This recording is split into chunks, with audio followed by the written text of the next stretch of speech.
Regal Movie Masters. Unlimited.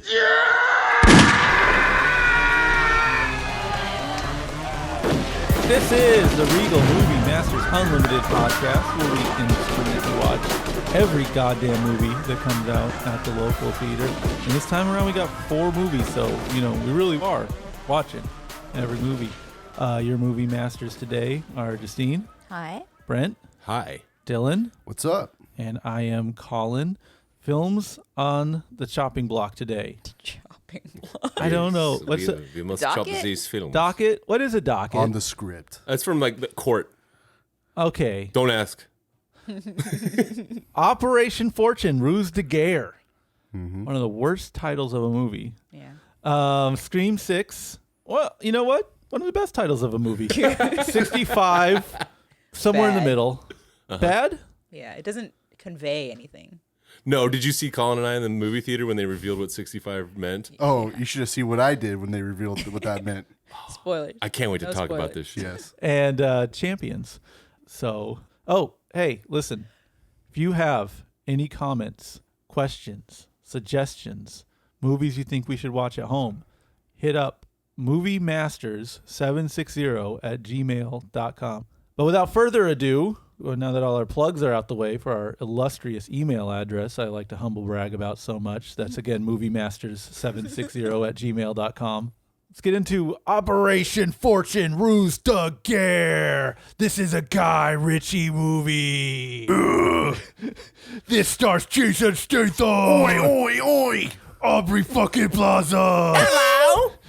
Josh Thick Dick Hartnett. What's up, what's up? motherfucker? And the brains of the operation, Cary? Hugh Grant. Oh. Hey. I thought Cary Elwes was I'm in this sorry. movie. I'm sorry. You thought Cary Elwes? Cary Elwes. Who that? Cary Elwes? I thought he was in this. He's from Saw. Oh yeah, he's the From that's Men the in guy Tights. that tells them what to do. Robin John- Hood. Oh, he's the boss of the. Yeah. Okay. Yes. Okay, good. Yes. Don't worry, everyone. Everyone- Sally. He's in it. That guy. There's been a lot of concern about this film and controversy regarding if any cast member of Robin Hood Men in Tights was involved. We have confirmation. The answer is yes. Good. A member of Robin Hood Men in Tights. More importantly, Saw 1 and Saw 7. So this is it's a Guy Ritchie movie. We've established who makes the most Guy Ritchie movies of all Guy Ritchie movies. I think we can all agree. He did that Aladdin movie. I was looking up all the movies he did. Yeah, I know. Live action one. Yes. I believe it. Yeah. So pretty anywho, this is a kind of an espionage movie. Some people steal like a weapon and they're like, we got a weapon. And then Britain is like, we got to stop these guys from taking this weapon and we got to get it back. But we have so many branches of the government that we don't really know who's doing what. So one guy over here, the guy from Robin Hood Men in Tights, you got to get a team together. And this is where the title comes from. He goes, well, why don't you do it officially? He goes, no, we need Ruse de Guerre, which is to say subterfuge, trickery, chicanery. And who do you go to for that? Well, you head it up with Orson Fortune, a.k.a. Jason Statham. And he's like Is that like a code name? No, I think it's just his regular name, which is it's so silly. His name's Orson Fortune.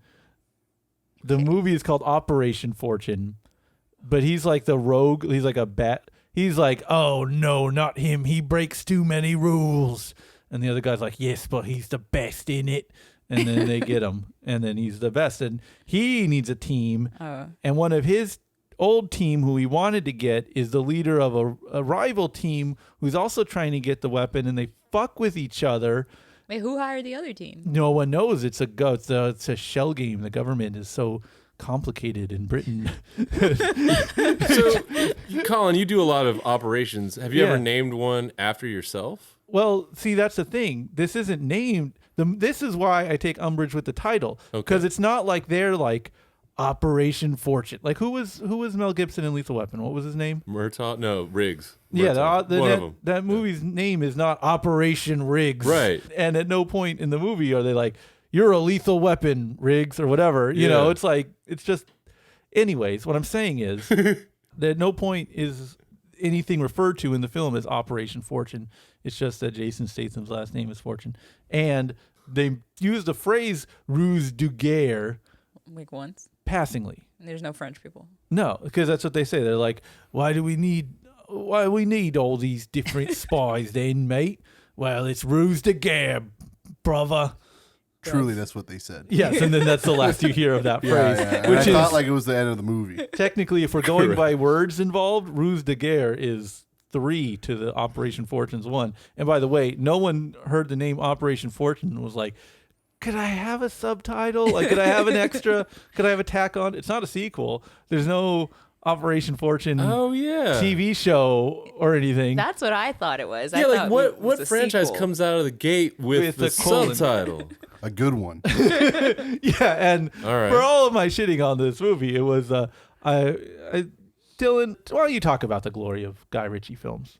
Oh, why me? You should. Because you had nice things to say about it when we got Listen, done watching it. they're really great. I really love how they just feel like I'm in 2003. I Absolutely. love it. I love it so much. It's like nostalgic.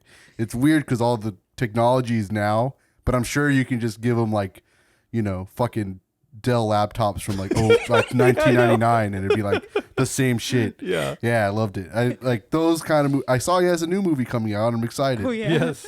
I just love this atmosphere. It just reeks of like early 2000s. Yeah, I think I compared it in the theater to like him watching Robert Rodriguez movies like in the 90s and being like, I want to make a film like that one day. It's like action, but it's like different in it. And then he's just been doing the same fucking movie since goddamn Snatch. So it's like his movies are sort of a pastiche of that like 90s genre film style. There was an era where they were kind of turning a lot of tropes on their ear and being kind of inventive and stuff. And I think his movies are based on that school of film, and then they've just been on repeat this whole time. And yeah, they definitely this feels very Redbox DVD rental. And not in a bad way. I kind of respect it. Yeah. It's like, fuck it. You got a formula, stick to it. There's literally Give the people what they want. they literally like forced in what I feel like forced in a car chase scene and like forced in like Absolutely. a gun shot out of the car, So much like just boxes checked. Yeah, it was great. That's like the best part when she was waving the gun all around, shooting outside of the car. This is a visual gag, unfortunately. I know. But it was like we were watching it happening, and I was just mimicking the like attempt at Shooting. Yeah, what like should look badass, but it's like, oh no, that was not effective. Flailing. Yeah, just like pew pew pew. Visual gag again. Not going to work on the for listeners. I have a crazy confession. I've never seen a Guy Ritchie movie. You haven't watched Snatch? No, I've I'm never just seen. kidding. I don't even know. What else Yeah. did he do? Does he do like Rockarola? I don't know what that is. Lock, does, Stock, and Two Smoking does Barrels. he do like ensemble cast things? Kinda. Like Yeah, exclusively? yeah. He did that King Arthur with Charlie Hunnam, Aladdin. You never saw Aladdin? No, He's consistently. I was on the Wikipedia earlier, and yeah, he's like been making movies every 2 years. He's just like, Yeah. boom, here you go, here you go, here you go, here you go. Shout out to Guy Ritchie. Working Married man. Madonna for a while. yeah, he did a music video for it. Looks like. Legend. Oh, he did a Celebration, the video collection. Okay. I don't think he's. I don't really like his movies. Well, yeah. So far, I haven't heard anything making him legendary. Yeah, no, I don't. I mean, I don't. Oh, But did Sherlock Holmes 1 and 2. Directed. Sherlock Holmes: A Game of Shadows. The Man from Oh. Uncle. that was like The the reboot? reboot of the like 70s show, 60s show. Yeah, these are dumb movies, but by way of being British, they're kind of smarter than our dumb movies. But they're still dumb, even Yeah. with that boost of smart. Well, one more: King Arthur: Legend of the Sword. Okay, so the guy likes. Cinema. Yeah, you like subtitles. Yeah, he's got a type. Yeah. I can't think of another. I'm torn. I'm torn, mate. I'm torn between these two titles. We were watching Rock and Rolla, and that movie was just fucking stupid. Yeah, but you like, can- but you- it was all like trying to be smart, like British smart. So I'm like, what the fuck? What was that really insane movie we saw? Shoot 'em up. Shoot 'em up. But that's not Guy Ritchie. No. That is just a psychotic film, and that got us juiced. That got us juiced for like Rock. 2000s action movies, and so Yeah. it's like, oh, Guy Ritchie put on Rockarola, and like I think possibly our brain cells were shot from shoot 'em up. A shoot 'em up just went through our brains. Yeah, it literally shot up our brain. Yeah, with blew holes bullets. through it. So, like, watching rock and roll, it was just like, okay. It's very like introduce a person, their name comes up on screen. Jax, he's the safe cracker. Shit like that, you know? I need to rewind and make sure I heard this right. You said it was trying to be smart, but like British smart. Yeah. Okay, It's not American smart Okay, cool. that I we're get used it. to. Yeah. British smart, where it's like Say no more. they'll name drop stuff. I'm like, what the fuck are they talking about? Yeah, references and Yeah, stuff. yeah. but I Again, don't it's know. like that dialogue heavy, like American 90s style. Right. Is Josh Hartnett cool in it?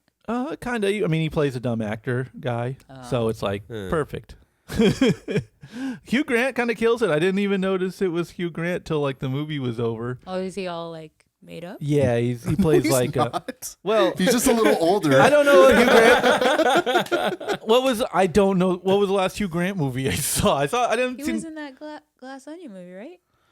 No. I haven't seen Hugh Grant since Bill Clinton was in office. Well, anyway. But Hugh yeah, Grant's good? he's playing like a mega gillionaire asshole kind of guy, and they need to use Josh Hartnett to like get into his world so they can get the weapon because he's like brokering a deal with the weapon, and he's like a gigajillionaire, so he's just playing a dickhead gigajillionaire, and Josh Hartnett is the honeypot to get into his world, and Aubrey Plaza is Josh Hartnett's girlfriend. And once Josh Hartnett, the Trojan horse, uses his fame because Hugh Grant is like, what do they call it? Like a star fucker, you know, like he wants to hang around rich people or famous people rather because Okay. he's rich, but he doesn't have the fame. So he wants to be around celebrity. But Aubrey Plaza is the hacker and tech expert. Of course she is. So- Of fucking course she is. So once Josh Hartnett, the Trojan horse, sneaks her into the compound, then she can do her hacking. I swear the last time I saw Josh Hartnett, it was an entire movie about him trying not to come. All right. He was in Penny Is Dreadful. that and he's great OnlyFans in or? it. No, it was like, it wasn't 50 First Dates, but it was like that era. You know what I Right. mean? So it was like decades ago, and it was something where like, for some reason, he needed to not ejaculate. You know, that was the entire movie. I like how you put a scientific spin on it. Yeah. 'Cause I didn't like. Good I full didn't- Dr. Drew. I didn't like how it sounded when I said it because I don't ever really say that word. You know what I mean? So I was like, yeah, I'm gonna change that one up. Yeah. You overcorrected, but it's fine. We're past it. Do we have much else to add to this movie? Realistically, not really. I mean, like everything we said is just if you like stupid action films, literally what It's happens. like a heist movie. There's It's- hacking. It plays like a heist movie because there's double crosses, and this guy and who they are wasn't working for stealing you. a weapon. Yes, and you don't know what the weapon is till the end, and like So there's 4 normie people getting together. no, to steal a they weapon. they still do stuff, but they're being hired to do this one mission. Oh, so Yeah. they're not like grabbing the. No, they're not grabbing people off the street. They're like workers, and they're like well known. Like Jason Statham is what like all around jack of arms. yeah. They're Guy like, who hey, we does need you to fights. get through all this shit. Yeah. In their world, Jason Statham is not like a recognizable guy because he's just a bald Britishman. Right. They're like, hey, you can get places, right? So that They're like, nobody. yeah, you can go there.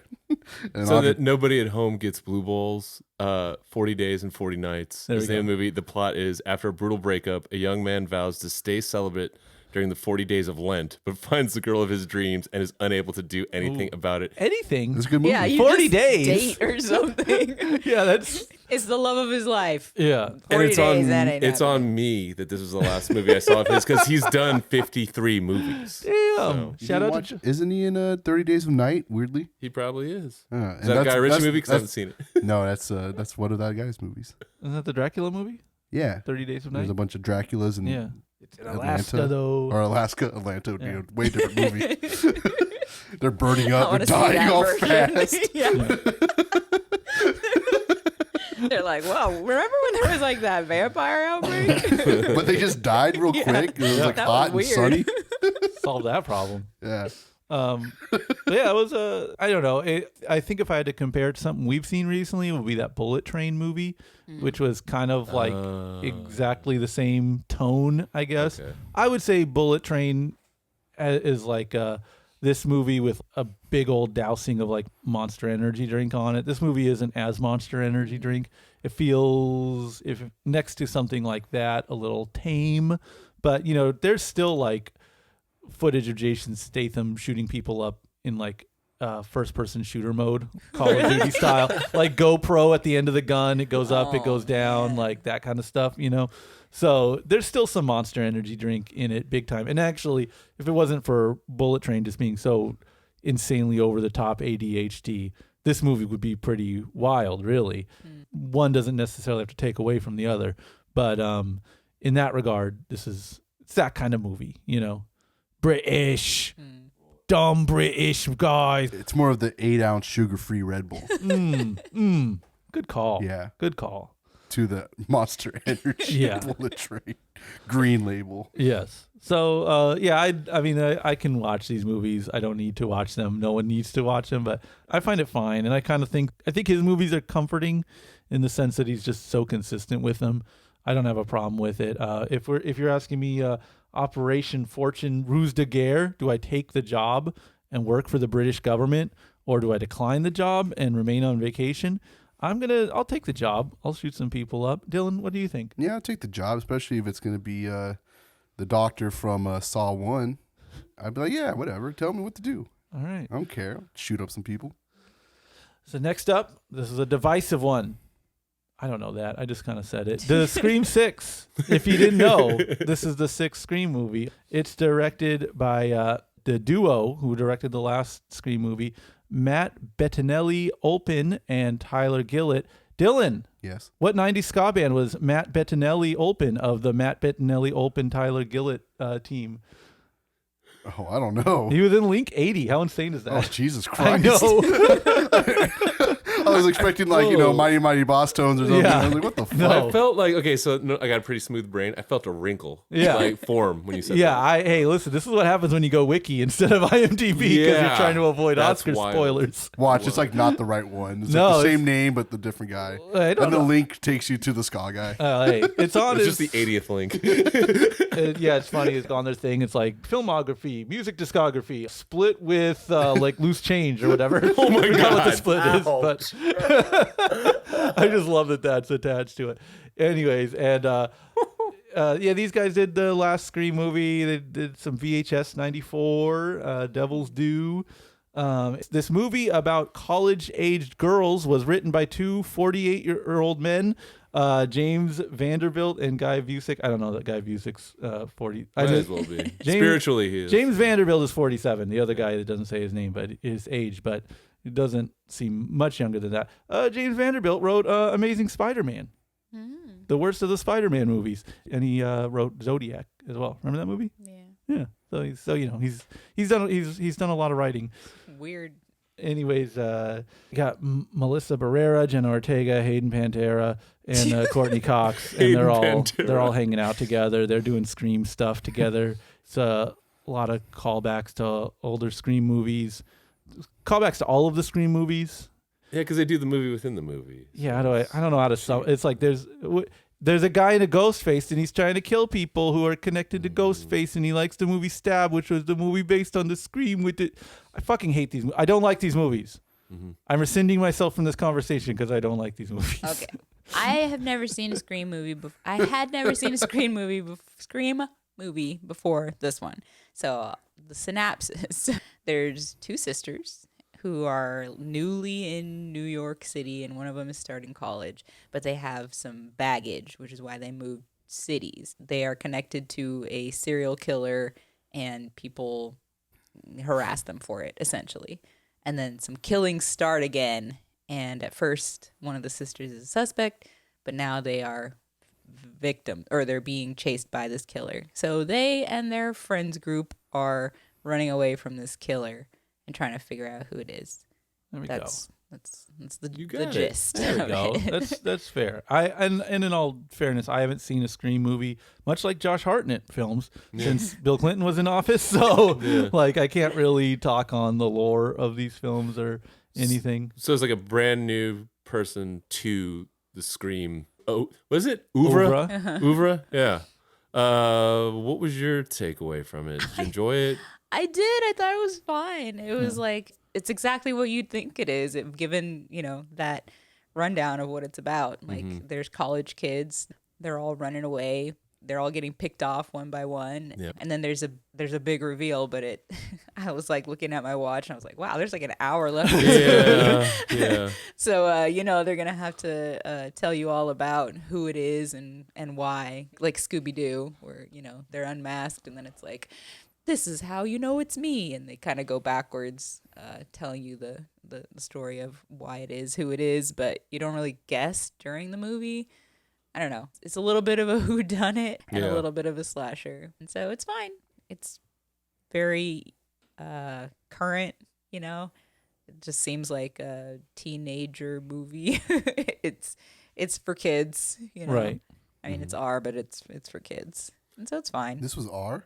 It'd have to be, right? I mean, there was blood. Gore, I guess gore, there was gore. a lot of blood. Yeah. And like dismemberments. Yeah. Yeah. Having a goldfish brain, they get me every time. Because like I watch the movies, I go, aside from the first one, I go, I hate this. And I forget that I hate it. And then you guys have been witness to this. They roll a little marketing out and I go, I can't wait till Scream, the reboot last year or 2 years ago, whatever it was. Did you like the last Scream movie? Hell no. This is what I'm saying. No. I'm so excited for that. I'm like, why? For what? Here's a purpose? wild thing too. Is like there's this like narrative in society, and I mean, there's actually like people that love every Scream movie. Right, I don't get right. it, but they do. But there's some people that are like, no, man, Scream 4 is like it's also a classic. In addition to the first one, I will give the first one classic status. Absolutely. It just changed the paradigm. It like broke into new territory. For that, it gets all the laurels and respect. Scream 4, for some reason, people like to ascribe the same attributes. And I went and rewatched it. I was like, no, it's pretty bad, So I don't get that. But yeah, this one, I will say in a positive way that the first 20 minutes, I got really excited because it felt like they were going somewhere fresh. They were finally out of Woodsboro, which was my concern and the thing that I've always wanted them to do, because I felt like they've just beaten that to death. It felt like it was going a new direction, both visually and then just like, it kept you guessing. But then like as soon as it hit that 20-minute mark and we still had another 100 minutes to go, I felt like it just fell off and turned into every shitty Scream movie I've ever seen. The reason I say the first 20 minutes got me excited was they kind of like, again, this is self-referential. Like in the first one, they take Drew Barrymore, well-known, established actress. You're like, oh, she's going to be around. No, they kill her right away. This one, they take Sam Weaving, who's done a ton of like really awesome action-packed roles where she kicks a lot of ass. They make her so she can't even fight and they kill her. So it's like, okay, I see what they're doing. They're kind of referencing first movie, but in a cool new way. They're working the movie within movie expectation for me with the Sam Weaving visual. I liked what was happening, but then it just turned into, hey, remember how I'm the cousin of the sister of the dog that once peed on the house that Billy Loomis lived in? It's just like it gets so convoluted to me at the end, especially like, because this one in the like when they kind of, I guess the third act, they kind of start doing like Dr. Evil and Scooby-Doo, just rhetoric, where it's just like, let me tell you why I'm going to kill you. Here's why I'm going to kill you, instead of just killing them.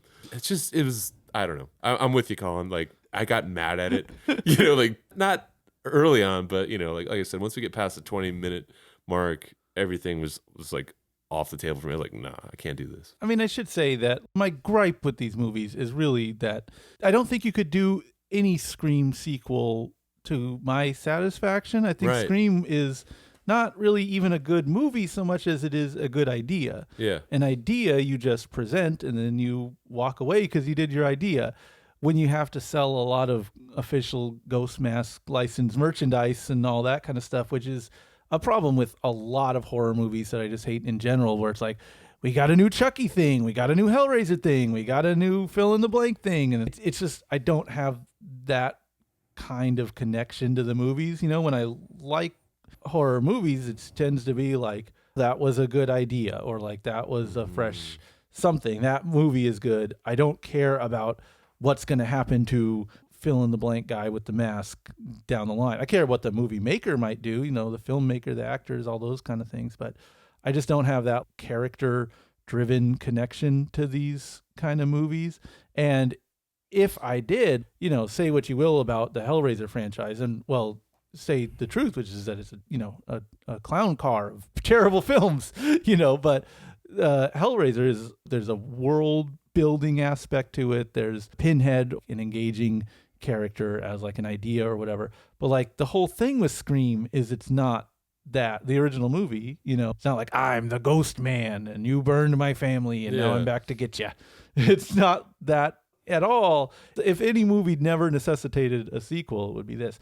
The other aspect of these movies in general that I have a problem with is like, it's cool to say you like Scream now, but when it came out, like, because of the immediate aftermath of that film, which was the I Know What You Did Last Summers and like films of that ilk that were very, Dawson's Creek, CW-ish, Scream was to blame for all that. So it was like kind of not a cool thing to be into. And those movies have charm. Like, I like looking back at them now. It's funny, it's 90s, it's frosted tips, it's puka necklaces, it's all the cliches. There's something fun and kitschy about it in the same way that there's something fun and kitschy about like, any movie from the 80s. But, it didn't give us much good things. What it did do is it kind of brought the idea of slasher movies are for teenagers to that Dawson's Creek generation. And like this movie feels very much like bringing the slasher into like the post Euphoria generation, and so in theory that's cool. It's cool for that generation because I do think teenagers should have horror movies for them. Yeah, and this movie feels like it's trying to be a current teenager movie, and it also is interesting to think about the difference between a movie like this, which is trying to be, to me at least from how it was presented, seems to be a movie for like modern teens.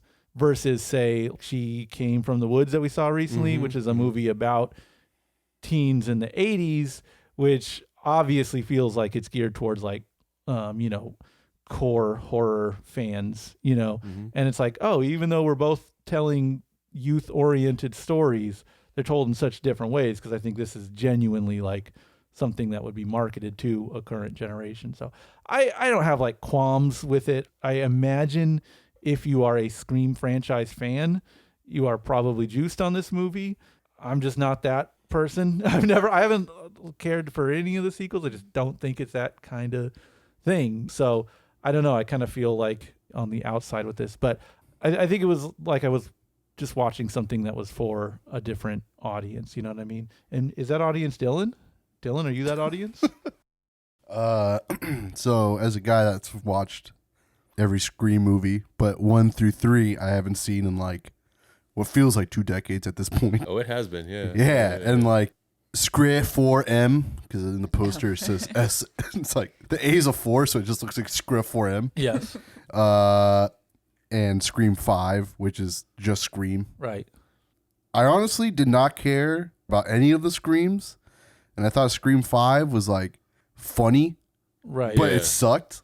Yeah. Okay. And then Scream 6 was like, oh, it's like funny, and they're just kind of leaning on the funniness. It still kind of sucked, but like, I don't know, I had a good time. Like, all those movies are just like, just watch people get murked. And that's all it is to me, realistically. Right. And this one, I didn't get jump scared at all, which is like weird because I'm normally a fucking jumpy guy. There's only one jump scare I had, and this is like a made up thing in my mind. There's a scene when he's spoilers, he's attacking what's her name from the first movie?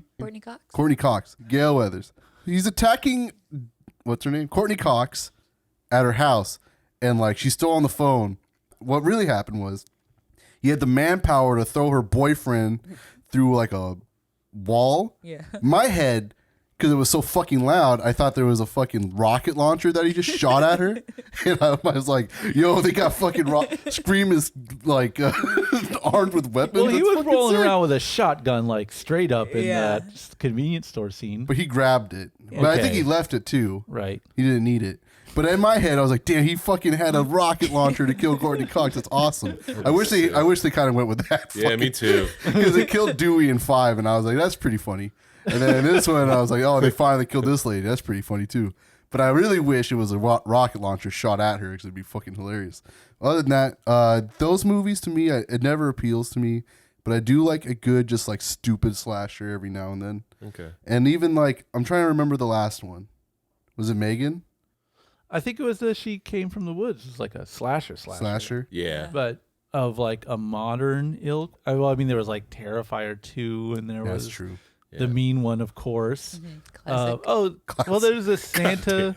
What was that Santa movie? Mean Santa. Violent Night. Violent Night. Yeah. But that was a little bit actiony. Yeah. But that was still like modern feeling. Did you guys ever watch Christmas, Bloody Christmas, or whatever it was called? There was the other one that came out like the same time as I had a lot of Christmas horror fatigue that year. I'm not gonna lie. That year. It's a couple months ago. Anyways, but like I like this like stupidness. I like the violent scenes. Like the first part was cool. I agree with you on that. The first 20 minutes. Fucking rich. Is great. Yeah. I do like the stupid ghost Billy that I think they introduced in 5. Right. And it's like, the fuck do we need this for? It's just Wait, what do you mean, Ghost Billy? she would see her dad's reflection in Oh god, that was because in wild. 5 it happened a lot. It happened a lot more than 5 than it did in 6. I really wish they brought it back even harder. Like he was like in the lean room. into it. Fuck. Yeah, I wish What was that ghost movie that's on Netflix right now? Ghost. 13 Ghosts. I think it's called We Have a Ghost. Oh yeah. Yeah, where they just have the ghost Anthony guy. Mackie. Yeah, he just follows them around in ghost form. I'm with you. That and would the be. Violent Night guy. What's his name?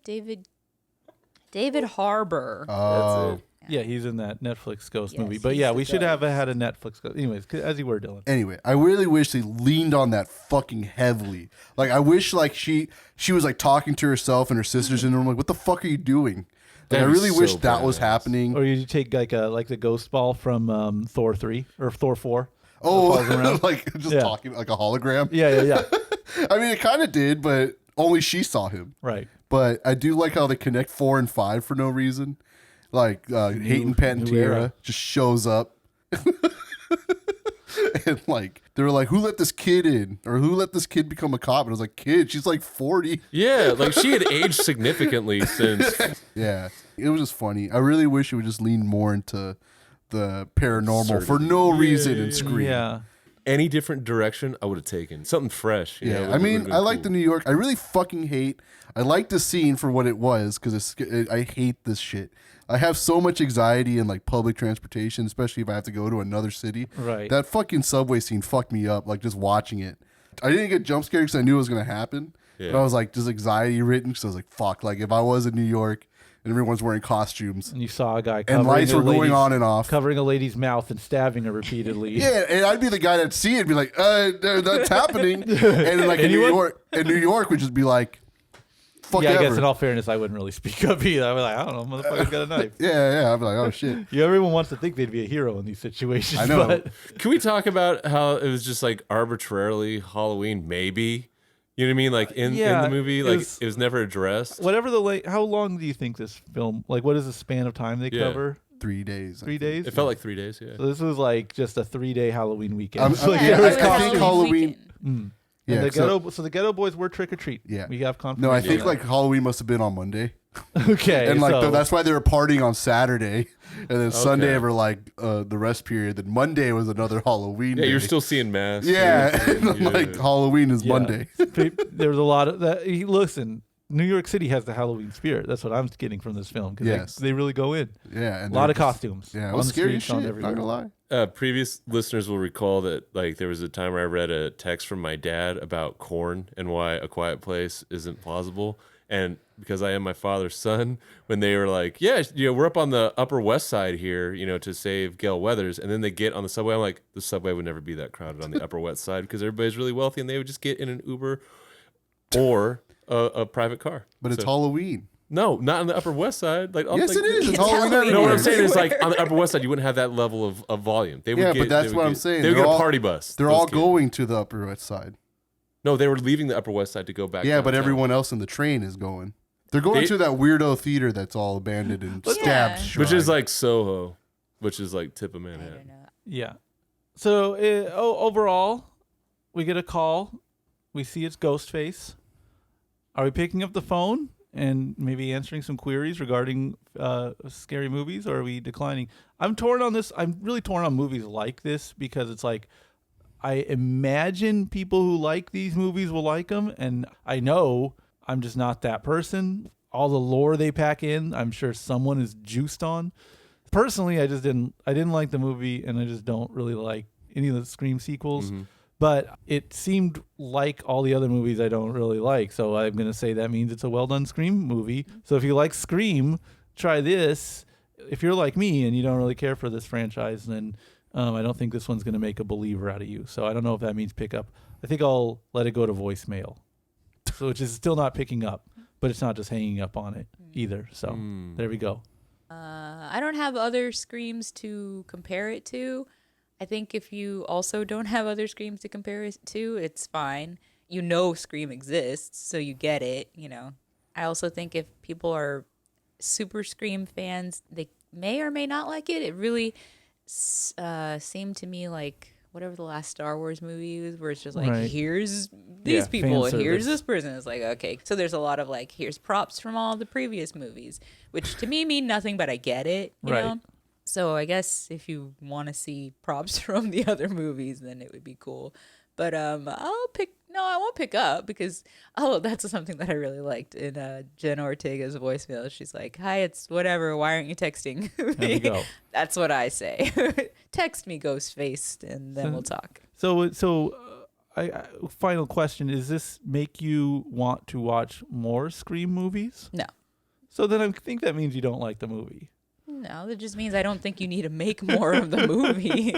Like probably the way that you feel about the first Scream, which is like, okay, I get it. Yeah. You don't need any more. That's how I feel about this. And I also don't know how they would make any more after this one. They already used everyone Well, how up. do you think? Trust me, after you watch the first movie, you Well, say, the how last do they 2 make any decades of more? my life. Yeah. Did the first Scream movie happen just in a house? No. Largely, he has a house party. It's like it takes place in more than just one venue, but a big bulk of it is Yeah, at the a house conclusion. party at the end. Yeah, because it's like they're in high school, so they're like, Yeah. man, do you hear about those killings? That's crazy. Video stores, stuff like that. Oh. I need to watch that movie again for the video store footage. I love video stores footage from that era. Yeah, the format of a lot of the Scream movies is just like there's always a party in spite of murders having happened. And like, oh, should we do the party? I'm still gonna do the party. You know, well, I'm gonna go to the party even though the killer's clearly targeting me. I feel safe around my friends, that kind of thing. I'm going to answer the phone. I'm going to listen for about 20 minutes. I'm going to hang up and hope they don't notice. I'm going to call Dylan. And I'm going to be like, Dylan, how does this movie end? And then he's going to be like, okay, well, here's what I think should happen. And he's going to tell me about like ghosts. He's going to tell me about rocket launchers. And I'm going to just close my eyes and envision that movie and enjoy it considerably more. I'll answer it. Whatever. All right. Yeah. Be like, yo, I don't give a fuck. I watch these Scream movies. What's your favorite movie that you like, dude? Saw. Oh, hell yeah, You're dude. gonna torture me, Ghostface? I don't Oh, even. Ghostface, please fucking torture me, dude. Lock me into no. a dirty bathroom. No, if you're into it, I don't want to do it. That's every No. Scream. This is I like could every tell you- Scream fan that I know. Scream. Ghostface stabbed me so fucking much. He'll stab you a lot. Yeah. Yeah. There was I'll do it. at the theater today when I went twice. The lady was working there. It was like had like a Scream shirt, like a really tight Scream shirt, and then like fake Stab wounds? fake Tattoos? yeah, fake like lick them and Yeah, put them yeah. on your neck and shit. She was like littered in Scream stuff, and I was like, Dude. "That's crazy. That's cool, man." I don't know what the rise of Scream is like right now because like I noticed more Scream merch, Right. but like ever since 5 too, not even like 4. Like no one gave a shit 10 years ago for some reason, but 5 they're like, "Nah, Scream is cool. Ghostface. Let's get his hockey jerseys and." Well, isn't that kind of like retro 90s stuff? Like, hey, remember this fun little pop culture thing? Yeah, Like I guess the- there was always like those Japanese poster Right. shirts that they would make. Yeah. But like now it's like higher up. Dude, now. yeah. I would say like when we walked out, there was a guy, I want to say like in like maybe 24 or so is what I would guess his age to be. But yeah, he had like a Scream 2 t-shirt. Okay. Hell yeah. And he was just like strutting with like this really slow swagger into Scream 6. Like, I'm going to love this movie no matter what. You know, it was And wild. then he did because those movies are good. Yeah, though, again, I get liking the first movie, but there's like the franchise itself is tacked on, and I don't believe anyone's sincere about it, but that's just my own Yeah. personal bias. It's like we're all willing this being a franchise into existence. And Well, I mean, like it's- horror itself is like a double-edged sword because the fans are always encouraging and supportive, but they're also always encouraging Right. and supportive. So just like like you can make anything, call it horror, and people are like, "Yes, great! I'm gonna go to the theater and watch the horror movie." You know? well, let's talk about a one-off, one-of-a-kind movie, also a genre film. I was trying to figure it out. I think this is the first sci-fi movie we've seen all year. Oh wow. 65. There's other sci-fi / other movies. Right. Like, what did you say? Megan. I think you could argue for Megan to be a sci-fi movie, even though it is very obviously like a horror film in presentation and pacing.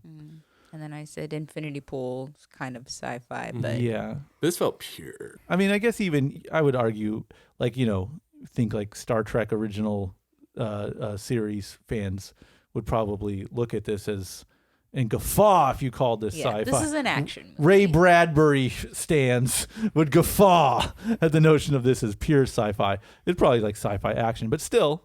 It could be a historical biopic if you think about it, This movie is short for 65 million years ago, a space traveler landed on Earth. That's the full title. Colin and I were so stoked. We both were like playing the screen going, yes. Because like for me, it was cool because like you're like, oh, we knew there was dinosaurs. But when you said 65 million years ago, you go, oh, there's going to be an asteroid too. This is going to be tough. I didn't know there was going to be an asteroid. Oh, you based didn't? on Okay. 65 million years That's ago. why I was so Yeah, stoked. I didn't assume an asteroid was showing up. No, I just thought me to get the neither. fuck out the planet. I figured that was some spice. So if the title 65 million years ago, a space traveler landed on Earth didn't tell you what the movie's about. He's gets hit by some asteroids. He's carrying some precious cargo, the most precious cargo, life, people in cryogenic things. And it's that weird thing this movie has where like there's the aliens are humans. Yeah, I don't like that. He's a human. He's Adam Driver. He's Kylo Ren, but not Kylo Ren. He's just a man. He's taking people all over from planets, but they all look like people. Whatever. Yeah. I'll take that just because I think it allowed for a quicker runtime. Right. Just You know for what I mean? the It's sake just of like, convenience. hey, we're going to have you understand these people fully. Go ahead. So he crashes on a strange planet, which turns out to be Earth. And he finds the air to be breathable, coincidentally. All of his cryogenically frozen people, they're all dead, except for this one little girl who he finds later on. Then he's like, okay, well, there's an escape pod up in this mountain. I could take this girl, and we could go on the escape pod, and we could send out a beacon, and we can get rescued. Cool. So it's a pretty straightforward story after that point for as highfalutin as it is. He's on this treacherous planet where everything wants to kill him. The twist being this planet is Earth, right? Mm-hmm. And they do a pretty good job, I think, of just showing how brutal the landscape is. Just animals, murking animals, tar, murking animals, bugs, murking people. Everyone's getting murked by everything. It is a brutal, cold, uncaring, luscious, beautiful-looking planet that we live on. And he's just trying to get from one place to another, which sounds simple until you take into account the environment. But then, he's got laser blasters, so it's not like he's a caveman, like going unga bunga with all these dinos. Mm-hmm. He's, fully teched out, right? Yeah. Which is kind of cool because we're used to seeing Jurassic Park movies where it's like the dinosaurs are after you, but you're a regular person in our time. Yeah. It's like, nah, let's shoot you ahead in the future, give you future tech. Yeah. Twist, right? Yeah. So he's all decked out. It seems like he's doing good. So you're thinking, oh, well, part of me is like, shit, just make a little home for yourself on this land. Murk some dinosaurs, eat them, figure it out. I mean, it is a very hospitable planet to this alien species that's also human, but not. But here's a twist. On top of the twist, possibly on top of another twist, is that he lands here. This guy is having a bad day because it's the last day on Earth. The asteroids that knocked him out of orbit are also the asteroids that kill all the dinosaurs. That totally worked for me. I was so into it. So now the clock is ticking. He's got 12 hours to get out of here before he gets blown up, and he's got to survive the dinosaurs. They have his AI device telling him that. Yeah, because he's got future adds tech. the tension. I'm stressed out just talking about it. Justine, you're the sci-fi head here. I'm declaring you that right now. Mm-hmm. I'd agree. Mm-hmm. How does this work as a sci-fi movie? It's less sci-fi than you might think. Right. Because, I mean, if you had known more about his world, it would have been more sci-fi. I guess it's sci-fi in that his gun is a rechargeable battery gun. Sure. And that he has holograms instead of just photos. That there's space travel in general. Yeah. But I'm saying, that's kind of a background, sort of. It's like a survival action movie, more like. And I guess dinosaurs is kind of an animal horror thing. Environmental horror. Yeah. So, because it's not like horror, but it's like a suspense. Right. Thriller. So not really sci-fi. I was kind of disappointed because I didn't want to know anything about it. I just heard it was a sci-fi movie and I was really excited. And then I heard there was dinosaurs and I was like, okay. And then I heard there was time travel, which was inaccurate. So you're just going off of erroneous information. Yeah, and some bad info. I wish it was time travel, so it would be more sci-fi. It was just action, which is fine. It's a fine movie, but I wouldn't say that it's a sci-fi. Well, what did you like the movie? Yeah, That's what I'm saying.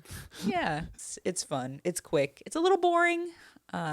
It's kind of a lot of oh no and then this, oh no and then that. Yeah. And I think that they could have done with something else to make it a little less monotonous. I mean, if an asteroid about to hit the planet is monotonous. I really like that aspect of it, but I think that it was a little slow sometimes. Really? Yeah. Did you have that same experience, Colin? I maybe repetitive I could understand. Sure, Because you yeah, do yeah, see like the The same- five dinosaurs. same old dinos. Yeah. And it's like after you see him murk one with a laser blaster, it's like, well, okay, just keep that laser blaster up and you'll be all right, dog. Yeah. And then, yeah, I guess like, and all that stuff is there just to kind of emphasize how brutal and harsh the environment is and how much obstacles they have to get around. And I see your point. Like maybe it is a little bit too much of the same sort of thing. I mean, But- first quicksand scene since Escape Room 2 Tournament of Champions. Right. Not only quicksand, but tar. Yeah, tar. I think that might have been my favorite part. Is this little baby dinosaur? Little baby dinosaur. Maybe cute, a baby. very cute dinosaur getting stuck in tar, and we all know about the La Brea tar pits because of the Stranglers song about the La Brea tar pit, and they go to get this little girl to see them getting sucked in. You know it's a bad idea for her to go back, but she has to get that cute little dinosaur from Land of the Lost out of the tar, and then she does, and then he gets eaten by other dinosaurs Immediately gets housed. immediately. Oh, my God. That's the quietly the winner for me. Yeah, that's good. Question for Justine, and then we'll go to the main event. I know, like a lot of movies we watch, you do tend to like some of like the main characters' relationships with children. How'd you feel about this one? I thought he was awkward with his own daughter, so Yeah. it made sense that he was awkward with this little girl. But he also was, kind of like joking with her, and she was kind of joking with him. So it was nice. I thought they were fine together. They probably were pretty accurate in terms of if you happened upon a random kid that you had to sort of take care of, Yeah. or you happened upon some random adult that was taking care of you, Right. where you're not really super close, but you're close enough. That rang true to me that they weren't immediately like best friends. Who rescued who? Am I right? Kind of. Yeah, Yeah. for real. And you know what other thing I thought was good, and was good that it was repetitive, is that Kylo gets messed up like all the Oh, yeah. time. Constantly falling. Yeah, wrecked. falling, breaking stuff, getting Shoulder out of socket. stabbed, anything, all the time. While we're at it, actually, one more question for you. Can you tell me a little bit more about your theory on Kylo Ren's ears? Adam Driver, tall man, handsome man, is an actor. Wide chest, San Hot. Diegan, played Kylo Ren, Sexy. very wide chest. has to have the same haircut in everything he does. Because I don't know if you've seen him without his haircut like that, but he has giant ears. And it's so unfortunate because he has to have the same haircut, which is like that shaggy thing, because it covers up his ears. So get used to this haircut. It's forever. You're gonna see if you see Adam Driver, That's the haircut. Sorry, maybe Adam. helmets, but Yeah, 'cause they're just covering it up Yeah. though, and he has to know. I'm sure they told him, or Yeah. he knows. he's got probably acting chops. He self-conscious doesn't about need it. your perfect tiny little ears. I know. I'm just saying it's sad because I don't know what roles is he not getting if they're like, oh, he can't have Oh my gosh. shaggy hair. we got a skinhead movie coming up. I like that Not Adam Adam Driver guy. Driver. Whoa. Easy. There's one problem, boss. We were gonna reboot American History X, but our lead choice All right. turns out he's got giant ears. So who do you got for Gandhi? You know, I looked it up. I was like, I saw House of Gucci, and I remember him having like short hair. It's like one of those like, here, I'll show Brent first real quick. It's like that kind of haircut, but then the hair covers the ear. It's still covered. Yeah, oh my it's God. like it still covers it, like it's long enough, but it's not. He just slicks my- it back, but it still covers the ears. It's like is that like Howard Cosell hair? I don't know. The big yes. like 70s game show host hair. yeah. Wow. And I was like, I swear he had like short hair in that movie. Technically, yes. And then he grows it out during the film, so it becomes regular Adam Driver hair.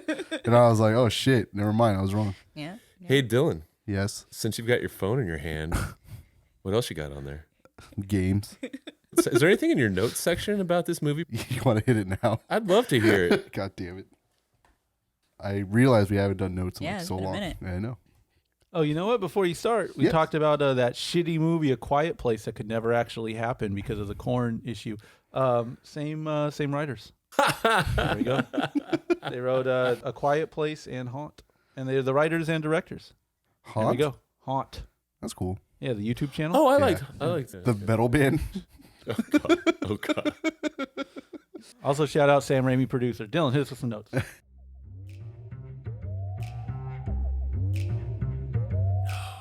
65. I gotta read. God damn it. I wonder if Adam Driver had a character study the whistle technique. Imagine being one of the people that got flown out of that cryo chamber. That would suck. Adam Driver is gonna lose his job for sure. Damn, he's literally me, messing up at work and then just wanting to kill myself. Damn, that was. Everything starts with damn. Damn, was that the end of the movie? He sees the giant footprint. Wait, the title is 65 million years ago, a visitor crash landed on Earth? King name, but respect. I think I meant long. Yeah. But Slight King, issue, yeah. honestly, best name if they were just like 65 million years ago, a visitor crash landed on Earth. So even different galaxy people from 65 million years ago used the metric system? What the fuck? We're not even doing that shit. Clever girl, the dinosaur, not the actual little girl. Man, hell nah. Bugs and shit too? Fuck that. Okay, were dinosaurs really that cute? Really? Referring to the one that got stuck in the tar pit. Yeah. That's the Grogu of 65. Yeah. Man, it still get eaten. Fuck this movie. Land Before Time looking ass dinosaurs. Yeah. Are they just making up dinosaurs? What the fuck even are these? Yeah. Like, they look more like regular lizards, if anything. Yep. Is this just a Torak movie? Turok, I'm sorry. The dinosaur. Yeah, hunter. Dinosaur Hunter. Was she just sitting at the rock, not asleep? Yeah, just staring Looking at the rock. nothing. And I was like, she's not asleep? She's just staring at it? How is she fitting in there with that big ass backpack on? Yeah. When she gets in the fucking little hole. What kind of albino dino is that? Albino dino. It looked There's big. not an albino Yeah, when dino. there's the one dinosaur that he's in the cave with. He has a fight. Oh, briefly. Yeah, it's all like all white. Looks like a ghost. Yeah. I was like, what the hell kind of dinosaur is that? Tar pit. Get off the planet. Come on. The T-Rex trying to eat the hologram in front of him is hilarious. That was awesome. Like his 10 daughters just getting eaten. Thanks, daughter. Yeah. What the fuck is that? I'm gonna eat that motherfucker. Fuck Yeah, you. shit. I can't eat it. Ah. What does iridescence taste like? Is that a metaphor that she died? Like, is she trying to tell us, like, again, that she's a dead person? This dude cannot stop falling. The more I think about it, I imagine a lot more shit on the ground during these times. Like massive, giant dinosaur piles of shit. Is that what really happened with the meteor? Is that fact? Is that what happened? I don't know. Does that check out? Everybody Walked the Dinosaur. The movie had a good ending. It's fine. That would have been so that would have taken this to the next level. yeah, If it the ends credits was just Everybody Walked the Dinosaur. with the classic was not banger. I would have been so stoked. Yeah.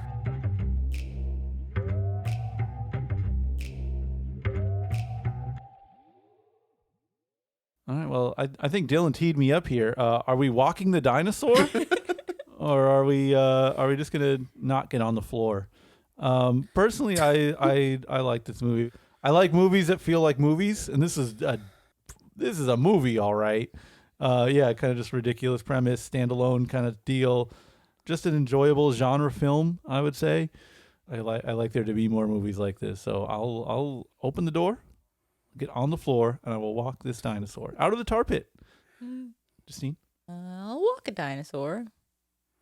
One of the cute ones, the small, not the mean little ones. Yeah, there were 4 different kinds of dinosaurs in this movie. Look, what do you want?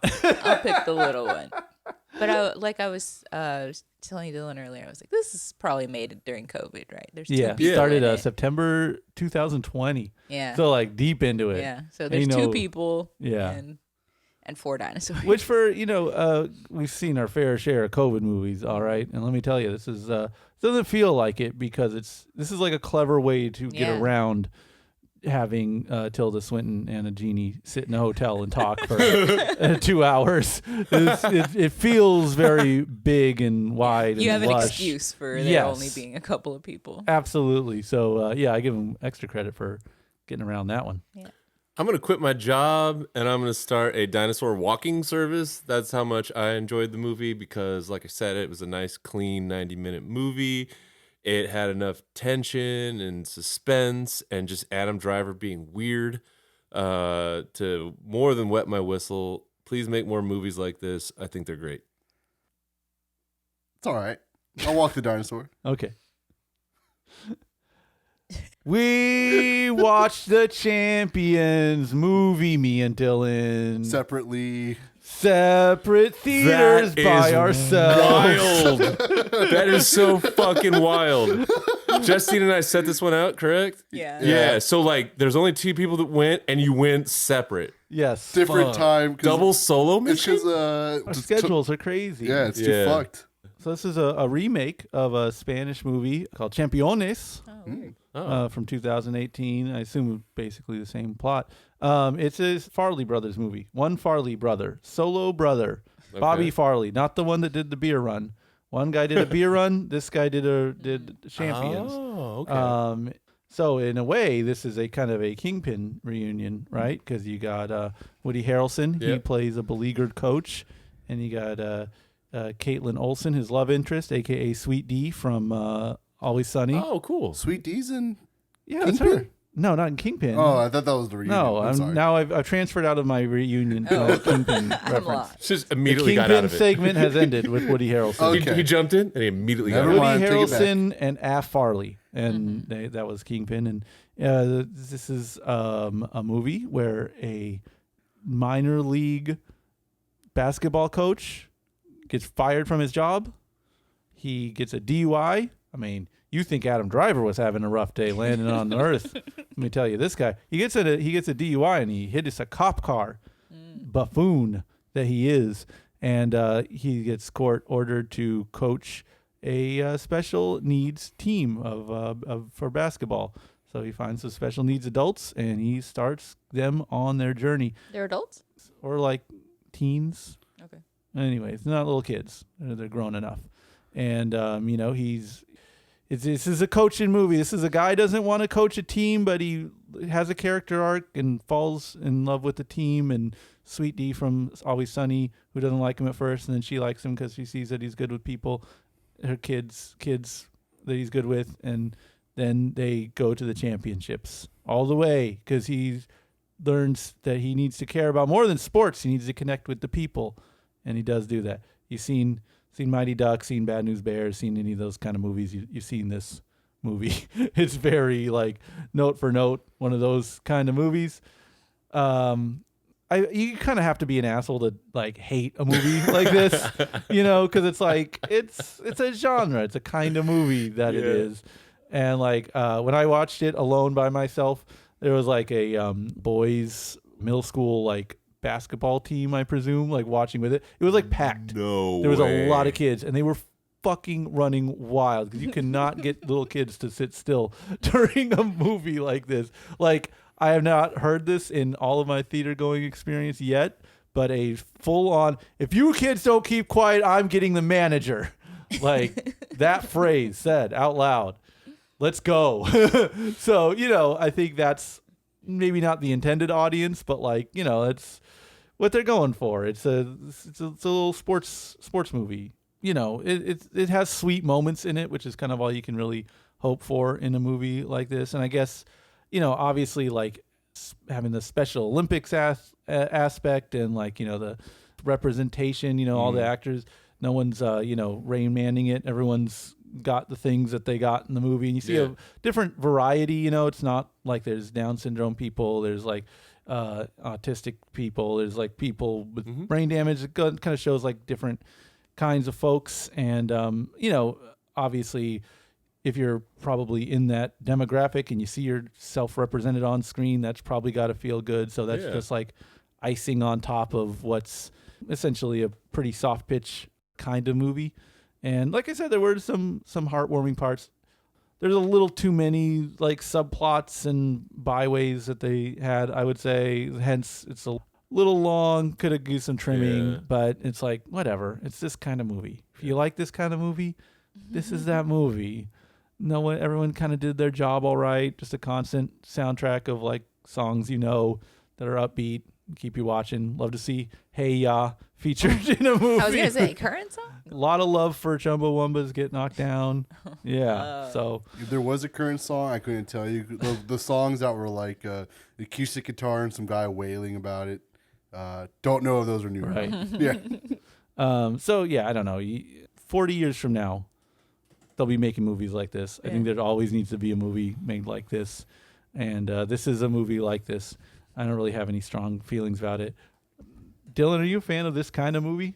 Yeah, I don't mind these kind of movies. Yeah, they're fine, Yeah. right? I mean, like, weirdly enough, like I saw Teens in my theater, like at the very end, like at the very back, with like random single guys is there too, and everyone was respectable. In my head, when I saw those kids, I was like, "Fuck, I'm gonna have just gonna have to hear all this stuff and whatever." But they were just, they laughed at the jokes, and it was all smooth. But anyways, Woody Harrelson, I think, is a national treasure. Yeah? Yeah. You a Harrelson fan? Yeah, I really like Woody Harrelson. That's really weird. What's your favorite Woody Harrelson movies? All of them. No, Shut up. if I had to really think, okay, I'll shut up. What do you mean you'll shut up? What do you got? Last one we saw was Triangle of Sadness. Yeah, I like Triangle of Sadness. Yeah. See, like Okay, you can't fair name a enough. bad Woody Harrelson thing. Right. Cheers. I'm trying. I Did you feel. like White Man Can't Jump? I Yeah. like White Man Can't Is Jump. this an unofficial sequel to White Man Can't Jump? You think it could be? Honestly, Requel? there was a what looked like an air tech challenge on a kid's foot, even though he is wearing Air Force commands in White Man Can't Jump. I feel like the feet wear was kind of dookie in this movie, but you can't blame him. Yeah, I know. What are you gonna do? They're What are you wearing gonna some do? LeBrons. That's fine. But I really like Woody Harrelson. I was surprised to see Sweet D just show up. Yeah, That's I was like, what cool. the fuck? making a meal out of it. I know. I was like, okay, fair enough. Like no one was really annoying Yeah, in terms of any character. Even the assistant coach, I thought would be more annoying, was fine. Cheech Marin was really good. Cheech Marin is in it. So is Ernie Hudson from Yeah. Ghostbusters. Ernie Hudson's so funny. Yeah, Like, it just like blew me away when he popped. I was like, what the fuck? And it was like, Right. all of a sudden he disappears. Like, oh shit, that was just his cameo for like 30 seconds. well, you showed up to the movie late. He had like a big was in the part. beginning? Yeah, he's Oh, the I coach. missed it. So the guy gets fired from his assistant coaching job for like getting so heated over a play that he shoves the coach. The coach in question is Ernie Hudson. Oh, I didn't know That's that. what you get for showing up late. I know. I didn't mean to. It's all right. But that's besides the point. Cheech Marin was like, I thought he would. I never seen Cheech Marin act like that. Yeah, all serio. Yeah, it was weird. Playing it straight. And I thought it was fucking weird, honestly. But it was fine, Everyone was good though. The basketball playing was good. Well, like the way it was shot and stuff. And the comedic parts were actually really funny. It wasn't like, downplaying anything. Yeah. Yeah. Fun. Fine. I don't know why. I know it happened IRL, but I can't believe like they were really shitting on Seattle with the NBA thing. It's Yeah. crazy. Well, hey. Was it a comedy? Yeah. Yeah. Yeah. I mean, heartwarming comedy. Yeah. But regardless, I liked it. I showed up late.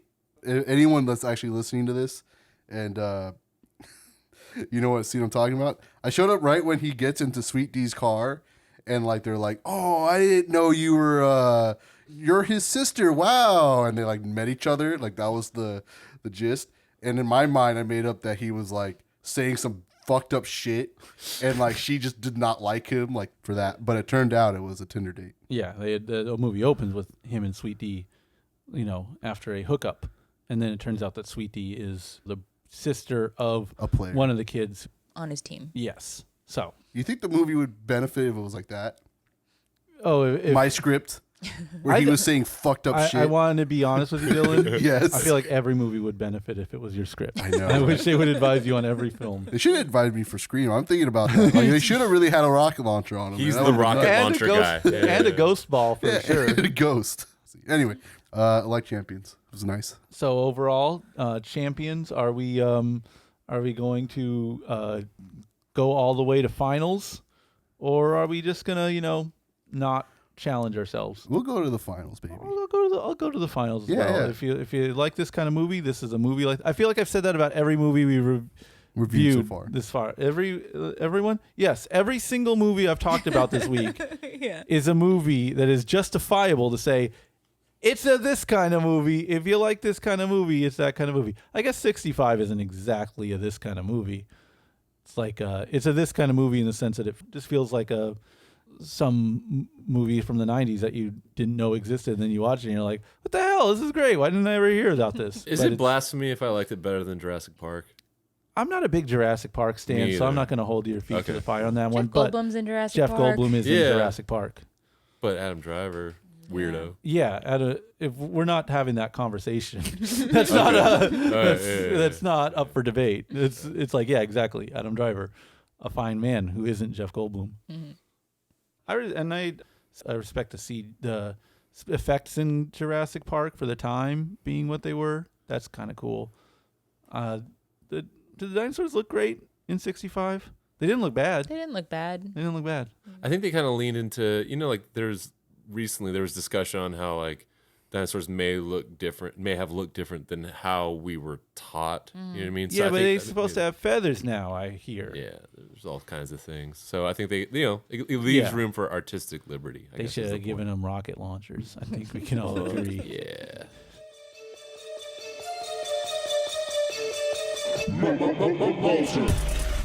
All right, the theme for this week's game is sci-fi.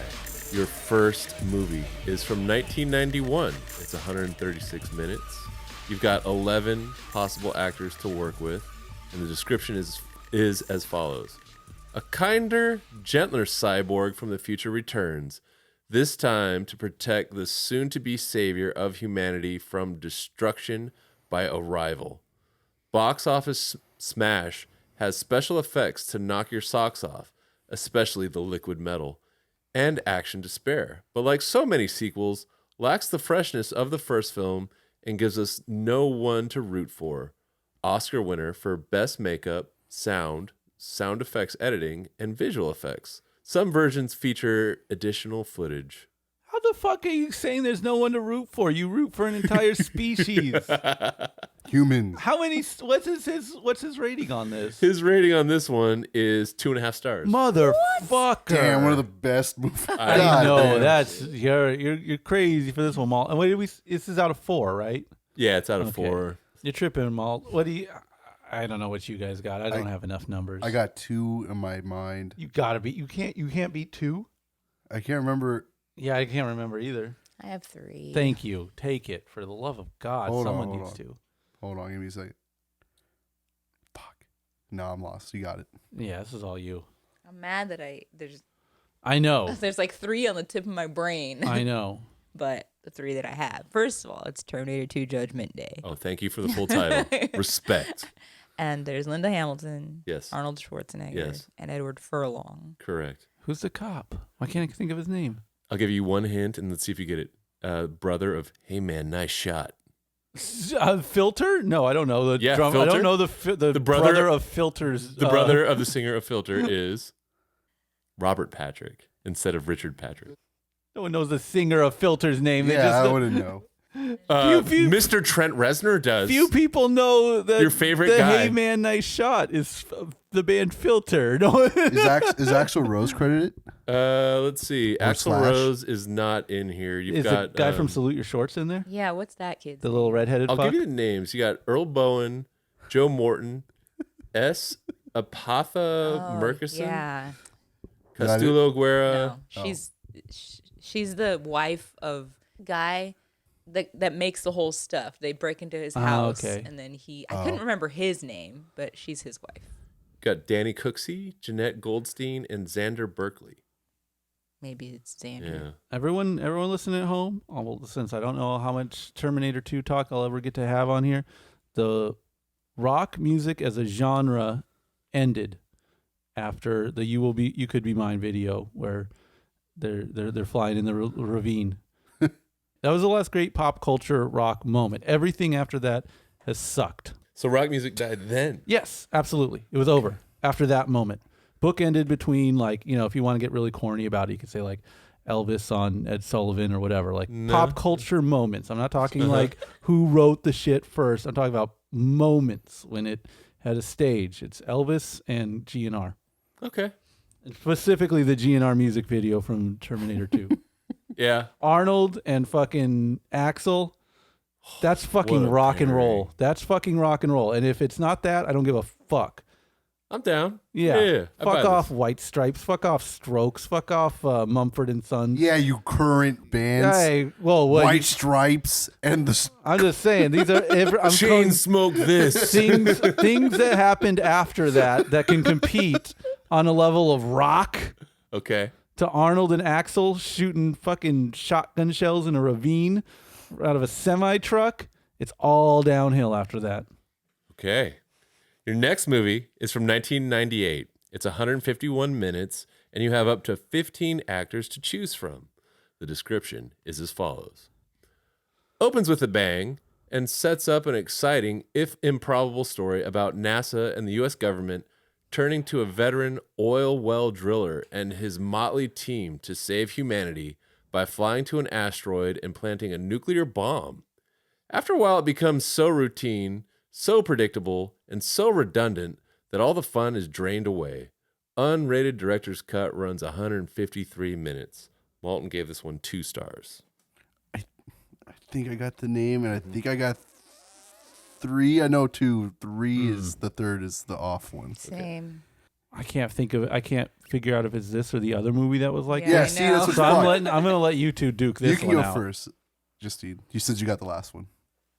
Winner's choice. Okay. Is it Armageddon? It is. Yeah.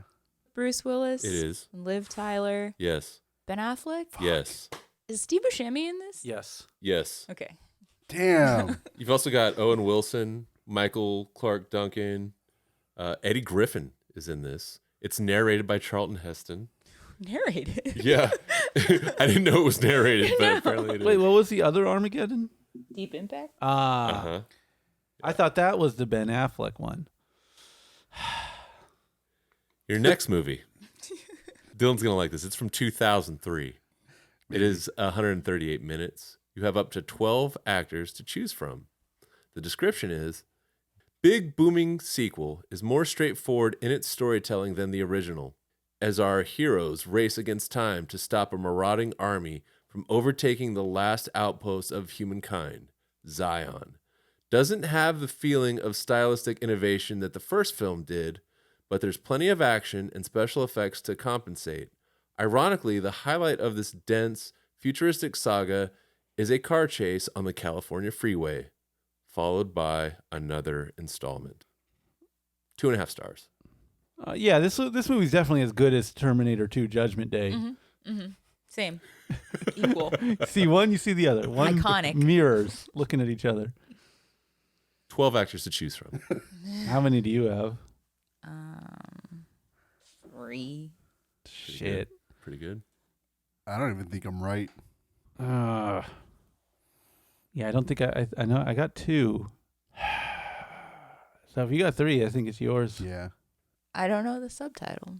It's Matrix 2, right? Yeah. Is it Revolutions is 3. Oh, I got the subtitle. Revelation. Reloaded? Yeah. Reloaded. There you go. Okay. So Keanu Reeves is in it. Right. Yep. Jada Pinkett Smith Correct. and Lawrence Fishburne. Yeah. There you go. Is Carrie Ann Moss in this one too? Let me check. She is. Okay. You got 4. All right. That's it. That's what I got. The other actress that you could name that I think some people could get would be Monica Bellucci. No, I did not realize. Yeah. The rest, they're probably not going to get those. 1/4/3/2. Yeah. Okay. Just checking. 2 being the best. What was the point? They just knew how to do action stuff better or something, right? Of making the second one? Yeah, like it was just. It was just So that they were much like, of oh, that. people like this movie a lot. Let's make another Let's reload one. Yeah, I suppose. Yeah, talk about a movie that does not need a sequel. Yeah. There you go. That is that Matrix is definitely an idea more than a movie. So we're going to go a decade before that. 1993, 126 minutes. Malton gave this one 3.5 stars. Oh. and you have 11 actors to choose from. The description is: a billionaire invites paleontologists and a mathematician to inspect his island amusement park, populated with living dinosaurs. He even has his grandchildren tag along, blissfully unconvinced that anything could go wrong. Slam Bang Thriller delivers the goods with action, suspense, hair-raising chills, and landmark special effects. The dinosaurs seem alive. The story can't bear such close scrutiny, but while this thrill ride is going, you won't mind. Michael Crichton co-wrote the screenplay from his own novel. It won 3 Oscars for visual effects, sound, and sound effects editing. You think Crichton's like sitting down at the word processor and helping write the screenplay? I don't know. I think they just default gave him a credit. Yeah, could be. 11 actors to choose from, and like I said, 3.5 stars. I got 1. You got I don't know any of their names, dude. So he said thriller too, which is what I said about the. because I think 65. I have like 1. I have 3. Thank you. Okay. For the love of God. I know I can name another movie that the actress is in. Can I name the character that one of the characters plays in a sitcom? Yes. One name. Yeah, only. one name. As arbitrary as I love to be, I can't do it because we've got a streak going. Yeah, come Yeah, on. I Let's, know. I can't believe there's a sweep right now. Yeah, let's just take us home. Yeah. There's Jurassic Park. Correct. There's Sam Neill, Yes. Laura Dern, Yes. and Jeff Goldblum. Correct. Dern. That's all you needed. Easy. Hey, what's the granddaughter's name? Because she's in a better movie called Angus. Is Yeah, I it forgot. Richard Attenborough? The Is it granddaughter. Bob Peck? Granddaughter. Martin Ferrero? Granddaughter. B.D. Wong? B.D. Wong, is Oh Jo- yeah, because he's in the other ones, right? it? He's Is like he a the doctor. computer? Or doctor. He's a whatever scientist man. Yeah. We got Joseph Mazzello. You might be looking for this name, Ariana Richards, Sure. and then Samuel L. Jackson and Wayne Knight. I think you left out Newman. Newman. I didn't see the name Newman mentioned. Wayne Knight. Yeah, Yeah. he's Newman. He's a legend. All right, we've got a clean sweep going. We got 3 movies left. Let's see if anybody can Jesus. can knock it off. All right, 1996. This is 145 minutes long. You have 18 actors to choose from. Your description is spectacular and spectacularly stupid sci-fi saga of alien ships hovering over the Earth and apparently planning to attack. A U.S. president tries to determine how best to fight as the stakes keep changing on an hour-to-hour basis. Big, Oscar-winning special effects are impressive, but the human stories are so dumb, the writing so lame, and some of the performances so broad they make some silly 50s sci-fi movies look brilliant by comparison. 15 minutes added for a special edition, shot in Super 35. He gave this one 2.5 stars. Jesus, that's a really mean description for 2.5 stars. Same rating as Terminator 2. Look, I fuck with this movie heavy. That's a mean rating. I don't know why is this one aged so well? I wish I could give you an answer. Damn, are we thinking of the same movie? What year is this? This is 1996. You got this one too. Yeah. Because I got 2 if it's the right movie. I believe one of them was a Oscar nominee for Best Supporting Actor. And I also don't know his name.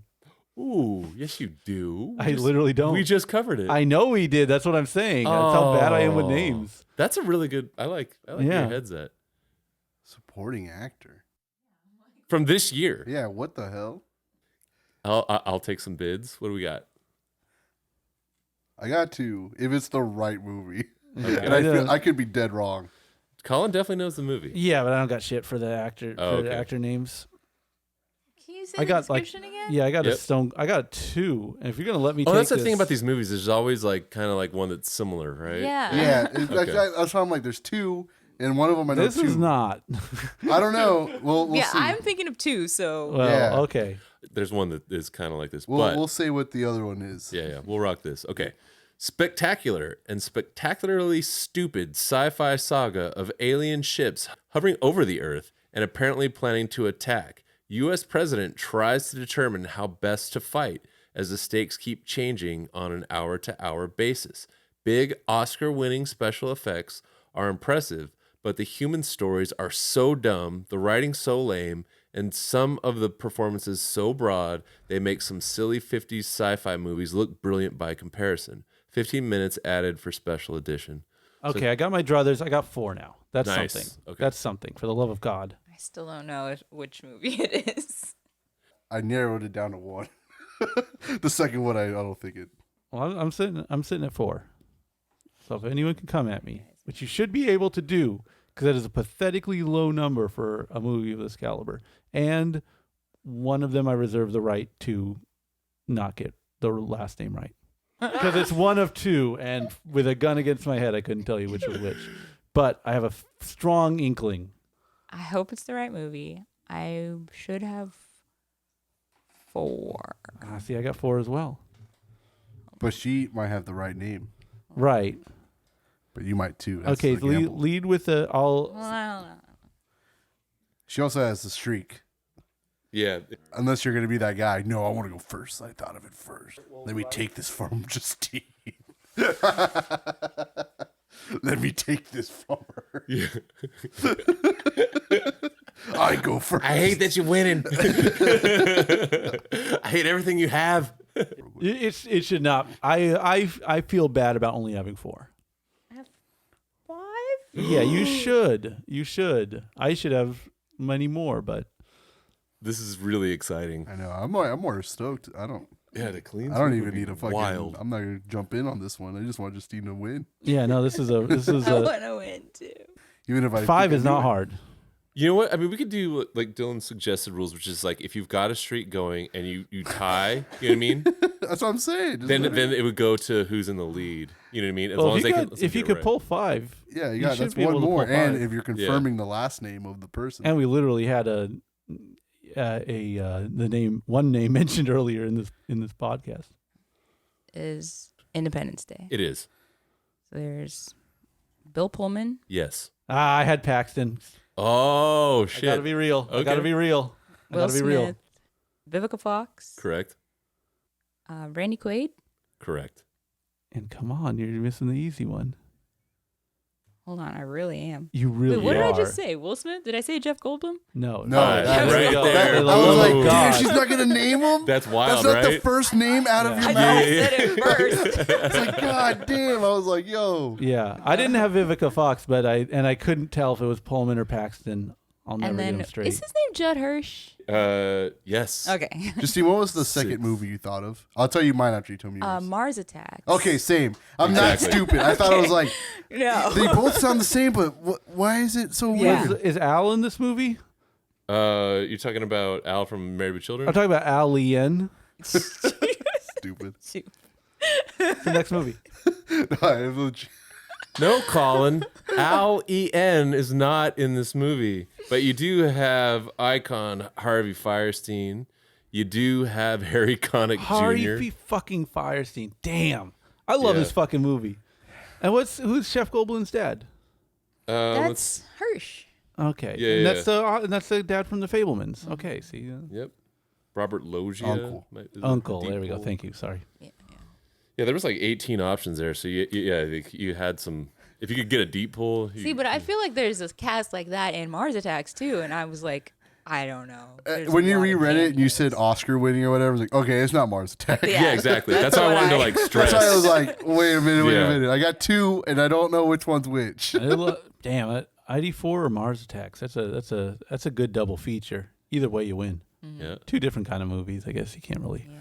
All right, 2 movies to go to defend the streak. This one is from 1997. The runtime is 129 minutes. You have 10 actors to choose from. The description is a gung-ho World War II movie transplanted to the future where high school kids are encouraged to become citizens by enlisting in the army and serving the state. Little do they dream that they'll be engaged in a full-scale war against marauding insects. With a certain director at the helm, you know this won't be subtle, but it's so sharp, energetic, and at times funny that it transcends being a giant bug movie.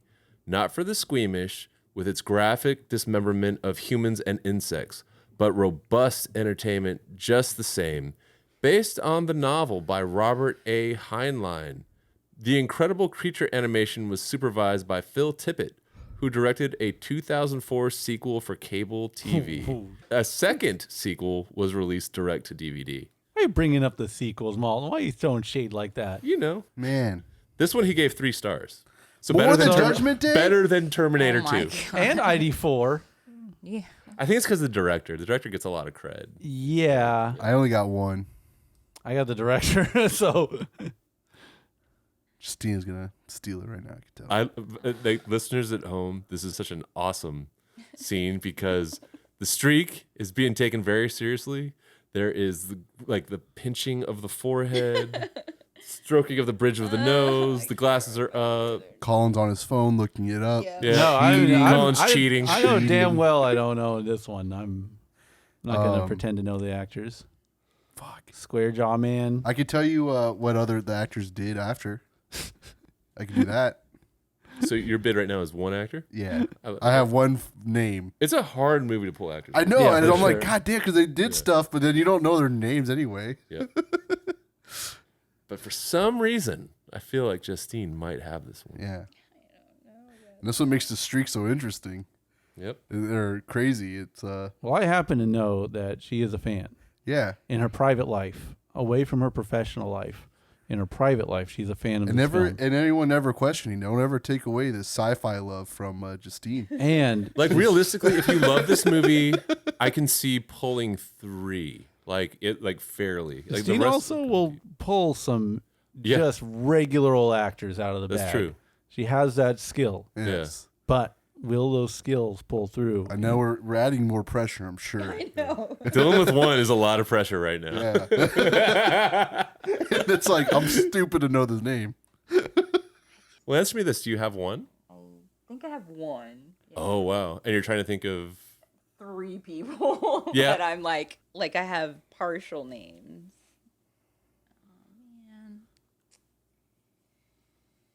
I mean, you got the streak going, so you can take your time. Yeah. All you need is one. Yeah, you just beat me with one. Well, you both have one.